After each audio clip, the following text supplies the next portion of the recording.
வணக்கம். எனவே பேசுவோம். நம்ம எனவே பேசுவோம் சேனலுக்கு சப்ஸ்கிரைப் பண்ணி அந்த பெல் பட்டனை அழுத்தி ஆதரவு கொடுங்க.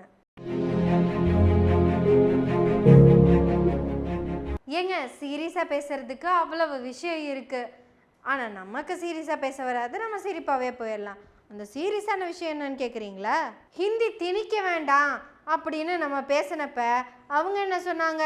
ஹிந்தி ஒன்றும் நாங்கள் திணிக்கலை, அது ஒரு ஆப்ஷன் அப்படின்னு சொன்னாங்கல்ல. ஆனால் மகாராஷ்டிராவில் இனி ஹிந்தியை திணிக்கிறதுக்கு நினச்சி கூட பார்க்க மாட்டோம் அப்படின்னு சொல்லிட்டாங்க. ஆப்ஷனாக வச்சுக்கோங்க அப்படிங்கிறத பற்றி கூட பேச மாட்டோம்னு சொல்லியிருக்காங்க. அப்புறம் ஆளுநர் ரவியும் தங்கரும் சேர்ந்து ஏதோ காமெடி பண்ணிட்டு இருக்காங்கல்ல. குருநாதா அப்படின்னு வடிவேல் கத்தனதும் அங்கிருந்து குருநாதர் வருவார்ல. அப்போ வடிவேல் சொல்லுவார்ல, அவரா நடையப்பார் உடையப்பார் அழகப்பார், அவரு சுப்ரீம் கோர்ட்டவே சூறையாடினவர்ற, ராஜ்யசபாவிய ரணகலமாக்கினவர்ற. அப்பேற்பட்ட இவருன்னு சொல்லுவாங்கல்ல, அவரையும் கொண்டு வந்து முச்சந்தில நிக்க வச்சுட்டாங்க. அப்ப ரவி என்ன சொல்லுவாரு? என்ன குருநாதா, உனக்கு புது ஐட்டமா இருக்கு, மாட்டு ஐட்டத்தையும் மனுஷ ஐட்டத்தையும் மிக்ஸ் பண்ணி அடிச்சுட்டாங்களே அப்படின்னு ஒரு விஷயம் நடக்க போகுது. இது சீரியஸான விஷயம். நம்ம சிரிப்பான விஷயத்துக்கு போயிடுவோமா? தாண்டவம் தெரியுமா? தாண்டவம், சிவதாண்டவம் தெரியுமா? ருத்ரதாண்டவம், ருத்ரதாண்டவம் பார்த்தா தரையில் ஆடுற மாதிரி தான் இருக்கும். ஆனால் தரையிலேருந்து 2 இன்ச்சுக்கு மேலே சுற்றி கர்றன்னு ஆடுவார். அந்த ருத்ரதாண்டவம் சிவதாண்டவத்தை தான் நீங்கள் இவ்வளோ நாள் பார்த்துருப்பீங்க. சீமான் தாண்டவத்தை பார்த்துருக்கீங்களா? ஒரு 4-5 மாதம் தானே பொறுத்திருந்து பாருங்க ஆட்டம் எப்படி இருக்குன்னு. நான் திரும்ப சொல்றது தான், சிவநாட்டத்தை பார்த்துருப்பீங்க, சீமா நாட்டத்தை பார்ப்பீங்க இந்த தேர்தலில். இனிமே நீங்க பார்க்க போறீங்க. 2026 சீமானின் தாண்டவம் தொடங்க போகிறது. என்னென்ன பிளான் வச்சிருக்காரு தெரியுமா உங்களுக்கு? சொல்லுங்க. என்னோட என் தலைமை ஏற்று, எனக்கு ஒரு தலைவன், எனக்கு ஒரு தத்துவம், எனக்கு ஒரு கனவு, எனக்கு ஒரு நோக்கம் இது இருக்கு. எனக்கு என் மொழி இனத்தை முன்னிறுத்தி கட்டமைக்கப்படுகிற அரசியல், வேளாண்மையை முன்னிறுத்தி கட்டப்படுகிற தற்சார்பு, பசுமை, தாய்மை, பொருளாதாரம் எல்லாம் எனக்கு இருக்குது. இந்த கோட்பாடுகள் நல்லா இருக்குன்னு நினைச்சு எங்களோட யாராவது நிக்க வந்தால் நான் பேசிக்கிறேன். எனக்குன்னு ஒரு கொள்கை இருக்கு, எனக்குன்னு ஒரு கோட்பாடு இருக்கு, எனக்கு தலைவன் ஒருத்தர் இருக்கான். அது சொல்ல மறந்துட்டு நான் விவசாயம் மட்டும்தான் பண்ணுவேன், வேற எதுவும் பண்ண மாட்டேன். இதெல்லாம் ஏத்துக்கிட்டு என் கூட கூட்டணிக்கு வரவங்க வரலாம். ஆனா இது நடக்குமா? ஏன்னா கூட்டணி கட்சினா ஓட்டு எண்ணிக்கையும் நோட்டு எண்ணிக்கையும் தான் தேவை. வரமாட்டாங்க. ஏன்னா கூட்டணினா சீட்டு எவ்வளவு, நோட்டு எவ்வளவு, அது என்கிட்ட இல்லை. என்கிட்ட 2 பெட்டி, நோட்டு பெட்டி, சீட்டு பெட்டி, 2 பெட்டி நம்மகிட்ட இல்லை. அதனால அது உனக்கு பதில் நான் விளக்கம் கொடுத்துக்கிறேன். என்கிட்ட ஓட்டு எண்ணிக்கையும் இல்லை, நோட்டு எண்ணிக்கையும் இல்லை. என் கூட நீங்க கூட்டணிக்கு வரணும்னா உங்களுக்கு சில பல கஷ்டங்கள் இருக்கு. முதல் கண்டிஷனே இதுதான், ஜெயிக்கணும்னு நினச்சிட்டு என் கூட யாரும் கூட்டணிக்கு வர முடியாது. அப்புறம் நல்ல வேட்பாளர் இருந்தால் அவங்கள பற்றிலாம் நீங்கள் யோசிக்கவே வேண்டாம். எனக்கு தேவை டம்மி வேட்பாளர் மட்டும்தான். ஏன்னா எனக்கு நோட்டு தர கட்சிக்கு சாதகமாக தான் நான் வேட்பாளரை போடுவேன். எல்லா டம்மி வேட்பாளர்களாக தான் இருப்பாங்க. காசெல்லாம் வாங்கி நான் கொடுத்துருவேன். ஃபஸ்ட்டு அந்த வேலையை பார்த்துட்டு இருந்தேன் நம்ம ராஜவேல் தம்பி, இப்போ இல்லை. அதுக்கு பதிலாக இப்போ நம்ம கையில் அந்த வேலையெல்லாம் பார்த்துட்டு இருக்காங்க. ஏன்னா தம்பி ஒரு தடவை பல உண்மைகளை உடைச்சிட்டாரு. அதனால நாங்கள் இப்போ வெளியாட்களை நம்புறதில்ல. உடனே இது குடும்ப அரசியல்னு எடுத்துக்காதீங்க. இது குடும்ப காசு வாங்கும் அரசியல் தான். ஏன்பா நீங்கள் சொன்னது கரெக்டு தானே? கரெக்டாக சொல்லிட்டேனா? இது சிவதாண்டவமா இல்லை ருத்ரதாண்டமா கேட்டுக்கலாமா? சிவநாட்டத்தை பார்த்துருப்பீங்க, சீமா நாட்டத்தை பார்ப்பீங்க இந்த தேர்தலில். நீ வேணா சொல்லிக்கலாம் இதுக்கு பேரு சீமான் தாண்டவம்னு.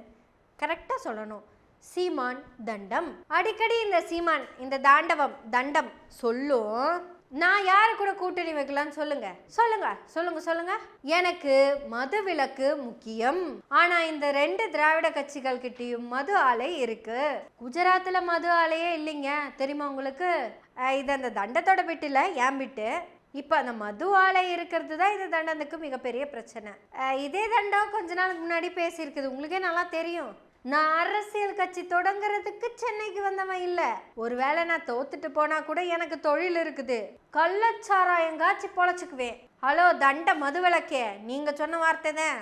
இவர் காய்ச்சற சாராயம் அந்த பனம்புல்லு தென்னம்புல்லு கல்லுங்க. சத்து டானிக். அது கல்லு உடுக்கிறது எப்படி நல்லது தெரியுமா? சத்து டானிக். அது சத்து டானிக். இந்த வள்ளுவன் ஒருத்தன் இருப்பான் தெரியுமா, அந்த மூப்பாட்டை திருவள்ளுவர். இந்த தண்டத்தின் பாஷையில சொன்னா பைத்தியக்கார பையன். அவரு மது குடிக்காமை அப்படின்னு ஒரு அதிகாரம் எழுதவே இல்லை. கல்லுண்ணாமை. கல்லுண்ணாமை. ஏன் கல்லுண்ணாமைன்னு எழுதினாரு? கல்லு தீமை. கல்லு மட்டும் இல்லை, எல்லா போதைப் பொருட்களும் தீமை. அப்பெல்லாம் பெருமை மிக்க தமிழர்கள், சீரும் சிறப்பும் மிக்க தமிழர்கள். ஒரு நிமிஷம். அப்போ மலையாளிகள் இல்லை, தட் மீன்ஸ் நாங்கெல்லாம் இல்லை. கன்னடா, தெலுங்கு, துளு எதுவும் கிடையாது. எல்லாரும் தமிழர்கள். எல்லாரும் நல்லா கல்லை குடிச்சு மட்டையாயிருக்காங்க. அதை பார்த்து தான் நம்ம வள்ளுவரே கல்லுண்ணாமைன்னு ஒரு அதிகாரத்தை எழுதி காட்டை வித்து கல்லை குடிச்சாலும் பிசி தான் எழுதியிருக்கிறாரு. அப்போ இந்த மது ஒழிப்புங்கிறது இந்த சீமா கண்டுபிடிச்சதெல்லாம் கிடையாது. இது காலங்காலமா பேசிக்கிட்டு இருக்காங்க. என்ன குடிக்காதவங்க பேசுவாங்க, இப்போ புதுசா குடிச்சவனே அது வேணான்னு பேசுறான். அப்படித்தான் ரெமி மார்ட்டின் குடிச்சிட்டு இருக்கிறவன் தான் வேணாங்குவா. மொதல் விஷயம் முடிஞ்சு போச்சா? ரெண்டாவது விஷயத்துக்கு வந்துருவோம். இப்போ நம்ம 2 விஷயத்த முடிச்சிட்டோமா, 3வதுக்கு போயிடலாம். இந்த கூட்டணின்னு வரப்போ எல்லாம் இவன் அடிக்கடி புழுகிக்கிட்டே இருக்கிற வார்த்தைகள் அதெல்லாம் ஞாபகப்படுத்திட்டு இருக்கேன். ஊழல் ஒழிப்பு, லஞ்ச ஊழல் கூடாது, அந்த தண்டத்துக்கு பிடிக்காது. தம்பி ஊழல்னா என்னப்பா? நோக்கு புரியுற மாதிரி சொல்லட்டுமா? ஒரு சில டைம் உனக்கு புரியாது. உன் கணக்குப்படி 10,000 துண்டறிக்கை அடிக்கிறதுக்கு 10,000 ரூபா, 3 லட்சம் துண்டறிக்கை அடிக்கிறதுக்கு 3 லட்சம் ரூபா கொடுக்குறாங்க. நீ அதை வாங்கிட்டு துண்டறிக்கை அடிக்கல. நீ என்ன பண்ணிருக்க? அந்த 3 லட்சத்தை 50,000 பெங்களூருக்கு டிரான்ஸ்ஃபர் பண்ணிருக்க. துண்டறிக்கை அடிப்பதற்காக அல்ல, உன்னோட துண்டு படங்கள் வெளியே வராம இருக்கிறதுக்காக. துண்டு படம்னா உனக்கு புரிஞ்சிருக்காது, இங்கிலீஷ்ல சொல்லட்டுமா? நீ தான் டிரான்ஸ்லேட் பண்ணி தானே பேசுவ. அந்த பிக்சர்ஸ் வராம இருக்கிறதுக்காக. இதுக்கு பேரு ஊழல். நோட்டீஸ் அடிக்க வேண்டிய பணத்துல நோட்டீஸ் அடிக்காம நீ ஓட்டி பார்த்ததுக்கு அமிச்சேன்னா அதுக்கு பேரு ஊழல். லஞ்சம், உனக்கு புரியாத தெரியாத பேரு லஞ்சம். இந்த 117 பெண்களையும் கூட்டு உட்கார வச்சு நீங்களாம் தான் அடுத்த சாமாவு அமைச்சர்கள்னு சொல்லி நம்ப வச்சு இந்த பெண்களை காமிச்சு, ஐயா 117 டம்மி வச்சிருக்க, நீங்க சொல்ற இடத்துல நிறுத்திடுறேன், காசை மட்டும் கொடுத்துருங்கோ அப்படின்னு சொன்னா இதுக்கு பேரு லஞ்சம். கட்சி ஆபீஸ் கட்டுறதுக்கு படம் வாங்கிட்டு கட்சி பேர்ல கட்டாம விட்டா அதுக்கு பேரும் ஊழல். மழை வெள்ள பாதிப்புக்கு நிதி திரட்டிட்டு பொண்டாட்டிக்கு கார் வாங்கினாலும் ஊழல் தான். கட்சி பேரை சொல்லி காசு வாங்கி பையனுக்கு ஸ்கூல் ஃபீஸ் கட்டினாலும் ஊழல் தான். வெங்கம் பையன் பிச்சைக்கார பையன்னு சொல்லி காசையும் வாங்கி சொபிஸ்டிகேட்டடா வாழறதும் காட்டி கொடுத்து பணம் வாங்கறதுக்கு பேரும் ஊழல் தான். அதனால லஞ்சத்துக்கும் ஊழலுக்கும் எனக்கும் எந்த சம்மந்தமுமே இல்லைன்னு போய் எல்லா இடத்துலயும் பொலுக்கிக்கிட்டு இருக்காதீங்க மிஸ்டர் தண்டம் சீமான். மதுரை ஒழிக்கணும்னு நினைக்கிறேன். நாங்க நினைக்கிறோம் எந்த கட்சியோட சேர்ந்து ஒழிக்கலாம். ஏன்னா இது மதால வச்சிருக்கு, அதுவும் மதால வச்சிருக்கு. ஊழல் லஞ்சத்தை ஒழிக்கணும்னு நினைக்கிறோம். எந்த கட்சியோட சேர்ந்து ஒழிக்கலாம்? எந்த ஊழல் லஞ்சம் இல்லாத நேர்மையான நிர்வாகத்தை எந்த கூட்டணியில் சேர்ந்து கொடுக்கலாம்? சீமான் தாண்டவம் இல்ல, சீமான் தண்டம். இப்படி சீமான் ஆடுற எல்லா தாண்டவத்துக்கு பின்னாடியும் தண்டமான கதை தான் இருக்கும். இப்படி சும்மா தண்டத்துக்கு உட்காந்துட்டு சிவன் தாண்டவம் பார்த்துருப்ப, சீமான் தாண்டவம் பார்த்துருக்கியா? ஆனா ஒன்று மட்டும் உண்மை சீமான், நீ கடைசி வரைக்கும் ப்ரெஸ் மீட் மட்டும்தான் கொடுத்துக்கிட்டு இருப்ப. ஏன்னா வெட்டியா இருக்கிற, அது தப்பா சொல்லிட்டு பாருங்க, தண்டமா இருக்கிறவன் அவனுக்கு வேலை வெட்டியே இருக்காது. இது உனக்கு இப்படி சொன்னா புரியுமா புரியாதான்னு தெரியாது. எங்க ஊர்ல அதுக்கு ஒரு பழமொழி வச்சிருக்காங்க, இந்த குலைக்கிற நாய் கடிக்காதாமா, வலுன்னு குலைச்சிக்கிட்டே தான் கிடக்குமாமா. எதை வேலை வெட்டி இருந்தா அந்த வேலை வெட்டியை பார்க்க, வேற எதுவும் பார்க்க வேண்டியது இல்லை. தண்டத்துக்கு தண்டமா கிடந்தா என்ன பண்றது, குலைச்சிக்கிட்டு தானே கிடக்கு. ஆனா இதே தண்டம் சில நேரங்கள்ல தனக்கு தாண்டவம்னு சொல்லுமில்ல, அந்த மாதிரி காமெடி உலகத்துல வேற எங்கேயுமே இருக்காது. இது வரைக்கும் நீங்க பார்த்தது சில சிறப்பு தாண்டவங்கள். இனிமே நீங்க சிரிப்பு தாண்டவங்களையும் பார்க்க போறீங்க.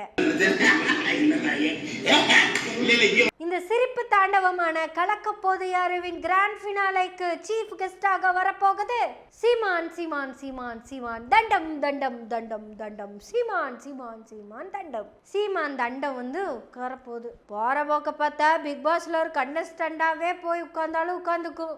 அங்கேயும் போய் உட்காந்து கழிவறையில் போய் நான் கனவு கண்டு கொண்டிருக்கும் பொழுது தேசத்தை படைத்தேன், தமிழ் தேசியத்தை படைத்தேன். நீங்கள் இதுவரை கண்டது சிவன் தாண்டவம். இனி நீங்கள் காணப்போவது இந்த சீமான் தாண்டவம். தண்டம். தண்டத்துக்கு பேசுறவனே இந்த பேச்சு பேசும்போது இல்லை நீ பேசுறது தண்டோன்னு பேச வேண்டிய நம்மளே பேசாம இருந்துடலாமா? ஸோ நம்ம எல்லாரும் பேசுவோம். எனவே பேசுவோம் நாள்தோறும். உங்களுடைய ஆதரவுகளை நன்றிகளோடு எதிர்பார்த்து கொண்டிருக்கிறோம். நன்றி, வணக்கம்.